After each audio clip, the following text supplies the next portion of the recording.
मैं भारत को भारतीयता की मान्यता के आधार पर फिर से खड़ा करना चाहता हूं, उस काम में लगा हूं। आयुर्वेदिक उपचार के सभी दर्शकों को सादर वंदे। आज हम जानेंगे चेहरे पर निखार लाने वाले उन घरेलू नुस्खों के बारे में।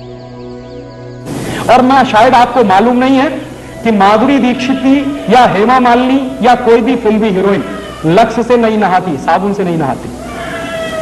तो आप पूछेंगे मुझको कैसे मालूम? मुझको पता चला अभी कुछ दिन पहले बंबई में मेरा एक व्याख्यान हुआ था जुहू में, और जुहू वो जगह है जहां हिंदुस्तान के ये फिल्मी हीरो हीरोइन ज्यादा रहते हैं। व्याख्यान कैसे हुआ?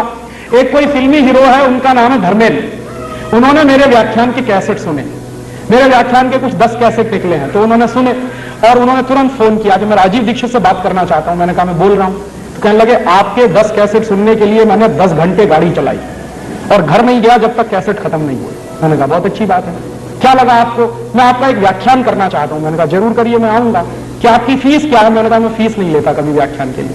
कहने लगा अच्छा फिर तो मुझे खुशी है, आप आइए। मैंने कहा जरूर आऊंगा, एक ही शर्त है कि जितने फिल्मी हीरो हीरोइन है उनको सबको बुलाइए ज्यादा से ज्यादा। तो उन्होंने कहा मैं कोशिश करता हूं। तो क्या हुआ, उनका एक बंगला है लोनावाला में, पूना और बंबई के बीच में, वहां उन्होंने व्याख्यान रखा। मैं गया, ज्यादा लोग तो नहीं आए, कुछ 25-30 लोग आए थे। उनके बीच में मीटिंग हुई, बातचीत हुई, बहुत सारे सवाल पूछे। जब खत्म हो गए उनके सवाल तो मैंने उनसे कहा कि अब मैं एक सवाल पूछूंगा। तो हेमा मालिनी से मैंने पूछा कि आप मुझे बताओ कि लक्स से नहाती हो? नहीं। लाइफ बॉय से नहाती हो? नहीं। कहने से नहाती हो? नहीं। लिरिल से नहाती हो? नहीं। मैंने कहा आप नहाती भी हो? तो कहने लगी नहाती तो रोज हूं। मैंने कहा फिर किससे? तो उन्होंने बताया चने के आटे में मलाई डाल के नहाती हूं, माने बेसन में मलाई डाल के नहाती हूं।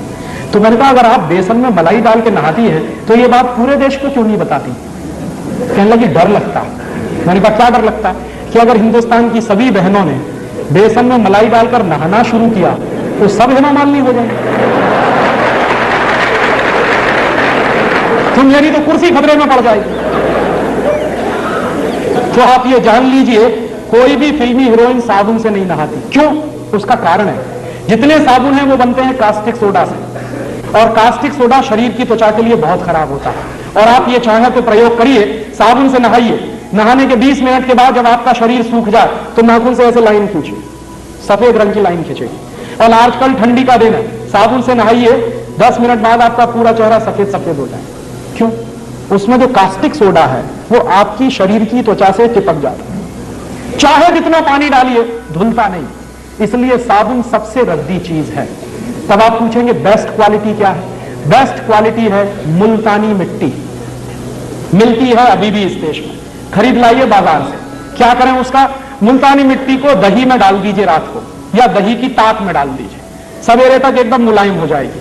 उसको पेस्ट बनाइए, शरीर पर ऐसे ही लगाइए जैसे साबुन लगाते हैं, और नहा लीजिए गर्म पानी से, एकदम फ्रेश हो जाएंगे। दूसरा तरीका, चने का आटा माने बेसन, उसमें मलाई मिलाइए, पेस्ट बनाइए, उसको रगड़िए और उससे नहाइए। तीसरा तरीका, आप जो है अपने घर में ले आइए मसूर की दाल का आटा, मसूर की दाल होती है उसको पिसवाइए, उसका आटा बनता है, उसमें शहद मिलाइए, मध मिलाइए और उसका पेस्ट बना के उससे शरीर को लगाइए और गर्म पानी से नहाइए, आपकी स्किन एकदम सॉफ्ट हो जाएगी। चौथा तरीका, मुल्तानी मिट्टी लीजिए, अरीठा का पाउडर लीजिए, शिकाकाई पाउडर लीजिए, तीनों को बराबर बराबर मात्रा में मिलाइए, डिब्बे में बंद करके रखिए, 1 साल तक इसका कुछ नहीं बिगड़ता। नहाने के 20 मिनट पहले 1 चम्मच पाउडर 1 गिलास पानी में डाल दीजिए और उस पानी से पहले शरीर के बाल धो लीजिए, आपके बाल टूटना बंद हो जाएंगे। और फिर उसी पानी से शरीर से नहा लीजिए, आप कोई साबुन लगाने की कभी जरूरत ही महसूस नहीं होगी। और आपको मैं बताऊं सबसे अच्छा, आपके यहां अकोला में गाय के गोबर से एक साबुन बनता है, और गाय के गोबर से जो साबुन बनता है, पिछली बार मैं आया था यहां से खरीद के ले गया था और मैंने मेरे सब दोस्तों को बांटा, मैं भी नहाता हूं। मैं आपको सच बताऊं कि उस साबुन से नहाने के 10 मिनट के बाद शरीर में से खुशबू निकलती। फिर एक दिन मैंने पुराने कुछ ग्रंथ खोजे तो मुझे पता चला कि हिंदुस्तान में जब यज्ञ किया जाता था तो किसी भी राजा को यज्ञ करने से पहले गोबर से स्नान करना जरूरी होता था। भगवान राम ने भी यही किया था।